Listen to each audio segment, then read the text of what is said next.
அண்ணாமலையார் உண்ணாமுலை அம்மன். இது தமிழ்ல அப்படிதான் வருது. குழந்தை தாய்கிட்ட பால் குடிக்குது. இது உண்ணக்கூடிய ஸ்தனம், முலை. உண்ணாத முலை ஒன்று இருக்கு, அங்கதான் அண்ணாமலை இருக்காரு. புரியுதுங்களா? அந்த உண்ணாமுலை எங்க அப்படின்னா நம்முடைய நாக்குக்கு பின்னாடி, சிறு நாக்குக்கு பின்னாடி கை வச்சு தெரியுங்கன்னா அங்க ஒரு காம்பு இருக்கு. நீங்க வேற பெருவிரல் தான் போய் டச் பண்ண முடியும், வச்சு ஒட்டி பாருங்க, அங்க ஒரு சின்ன ஒரு காம்பு இருக்குது. இந்த காம்பு தான் உண்ணாத முலை. யார் ஒருவர் தன்னுடைய சுவாசத்திலே சிரசிலே நிலைநிறுத்தினார்களோ பரம்பொருளாக இருக்கக்கூடியவன் ஜோதி வடிவானவன். அந்த ஜோதி வடிவான இறைவனை தரிசனம் கண்டு அந்த வெப்பத்தினால் பீனியல் கிளாண்ட்லேருந்து நமக்கு ஒரு பால் வெளியில் வரும். அதுதான் சிவன் மேலே இருக்கிற தாரா பாத்திரம். லிங்கத்து மேலே ஒரு பாத்திரம் சொட்டிக்கிட்டே இருக்கு தெரியுமா? அதை அடையாளமாக சொல்கிறாங்க.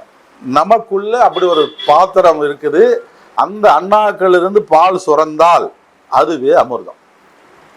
இந்த அமிர்தம் சாப்பிட்டால் நமக்கு மரணம் இல்லை.